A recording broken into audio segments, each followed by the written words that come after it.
Hey tubers, Redneck Brian here. Okay, I got a couple more computers I want to show you. I finished up that Dell about 3 or 4 hours ago. It's almost 12 o'clock now. So it's all finished and it's already back to its owner. And a real quick turnaround on that one. All it was a simple reformat. I had to find the driver for the wireless card, which was actually really easy to do. And he dropped me off 2 more computers. He just lives 2 doors down. But this one here, we're going to get to this one in a second. I have booted it, and from the looks of it, it's an old Pentium 2, I'm going to say. Just by the look of the processor, it has one of those like right angle style processors, the old style. It has more modern RAM in it, and they're all full. More on that in a minute. Sadly, and this is the sad part, see this computer right here, this is a Compaq, let me see here, it's a Compaq that's didn't really look like a horrible computer. Okay, there's the specs right up there. I guess that's 330 megahertz. I'm not 100% sure on that.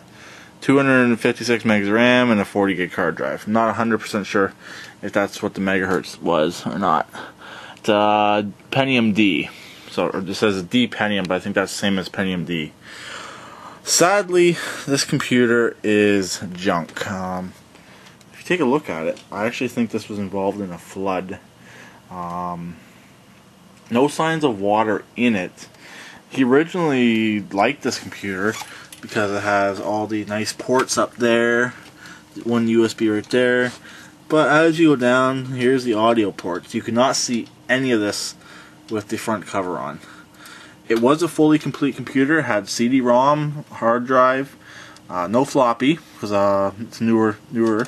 It had a power supply. It was a stock power supply.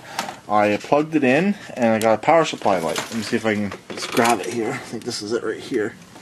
Yep. This is the stock power supply that was in it. This little I/O light came on. As far as I know, the voltages were all set correctly, because I tried 2 or 3 other power supplies, and they never worked either. And they're known good power supplies. So, getting caught on a crappy PS2 Dell keyboard here. So I think this thing was involved in a flood, and I'm just going to show you the cards I pulled out of this. If this would have worked, this would have been kind of a funny computer.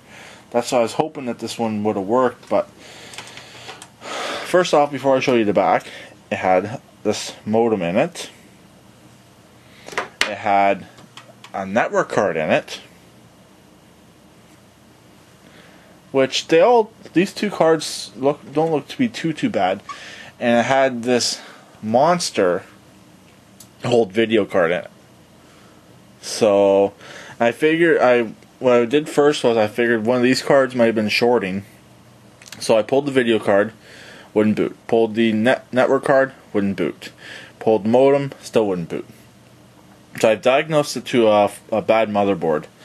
Also, I thought it might have been a power supply related issue. If that power supply there wasn't the original, because some power supplies have. Let's see if I got one here. Handy. See, some power supplies have. Here it is on this one. Has this funny looking connector here. I thought, okay, maybe it needed this connector.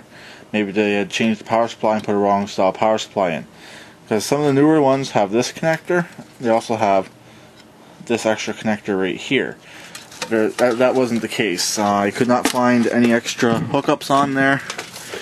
So, but I did notice the rust on the bottom of it at first there. Rust. Yeah, it has rust. And then when I pulled the front cover off to get the hard drive out, I noticed all this rust here. So underside's clean. So I don't know. Either it was in a flood, or it was nosed down into a flood, or something like that. Also, the inside is fairly clean as well. Also has different style RAM than my PC 133, I believe it is. It has almost like a straight through RAM with like a little break in the middle. I cannot think of the name of it. It's actually the same RAM that is running in that compact right there. So I actually pulled the stick out of it just to see if I could get this machine working. And yes, I tried both RAM slots. Still nothing. It would not boot. And also, correct me if I'm wrong, it should still boot even if there's no RAM in there. Correct me if I'm wrong. So if I am wrong, I will pull another stick out and I will try it again. But I believe I did try both sides and still nothing. Now to the back. This is what makes the front look kind of interesting. As you can see, it has an integrated network card right there. It also has an integrated video card. So making me think, why did they put an extra video card and an extra network card in this? I have no idea. But as far as I know, this thing is junk. It would not boot like I told you. It's too bad. It looks like it would be a half decent computer. Probably could have got a fair amount for it, but no matter what I did, it would not boot. So, and most times also, if you do boot one with no RAM, you get the RAM beep. So, and on that Dell, when I was upgrading the RAM on that, I got the RAM beep a few different times. So now let's go on to this. Set that like that. Doesn't fall over, make a lot of noise. This very interesting old computer. And let's boot it up.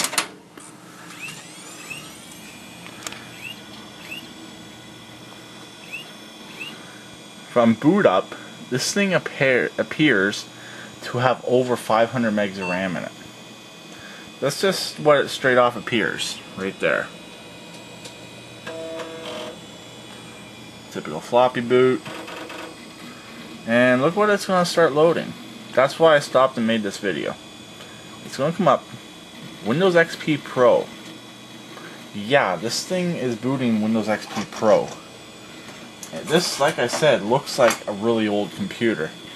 But I'm thinking, why the heck would somebody put an XP Pro on such an old computer? This is actually almost identical to one Bill's T-Max trash pick not too long ago. So, I don't know. And actually it's loading right in, seems to be. Yep. Good enough and dirty. So, we're in. Let's just see what this thing actually has on it. Actually, I love this background. This is one of my favorite backgrounds. I don't think we have a mouse. So I'm going to be doing everything by keyboard stroke. Sounds like it's loading pretty hard though. And this actually does have dual hard drives in it. If I believe I forgot to mention that right there and right there. Keyboard was working, but if it doesn't, I do have a PS2 keyboard. Oh, there we go. Got keyboard and we actually got mouse now. Mouse just lit up as well. Yep, we got mouse. Let's see what the RAM is sitting at. This is only a 401 megahertz machine. It's a Pentium 3, 401 megahertz, sitting at 512 megs of RAM. That's kind of unheard of for a Pentium 3. I believe that would be a little bit unheard of for a Pentium 3. Oops, went the wrong thing. Device manager's down here. See if anything's out. No, everything looks good in the device manager. No, this is just a weird computer. Let's see. Yeah, it says floppy's working. Let's see what we're looking at for hard drives. One's only a 12.7, I believe, and the other one looks like only like a gig. Yeah, this one's 12.7. That's the main drive C. And D, it's labeled as, is only a 2 gig. So this one's being scrapped. But I'm going to try to renegotiate with my neighbor to try to get a couple different computers. And there's a few things in here which I'm not going to go into on camera. Because this one is junk.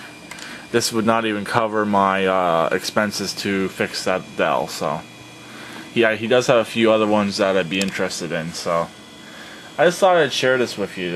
But surprisingly, it's running fast. for a Pentium 3 401 megahertz, it's actually running really fast. It's really shocking. I'm surprised it's even running XP Pro.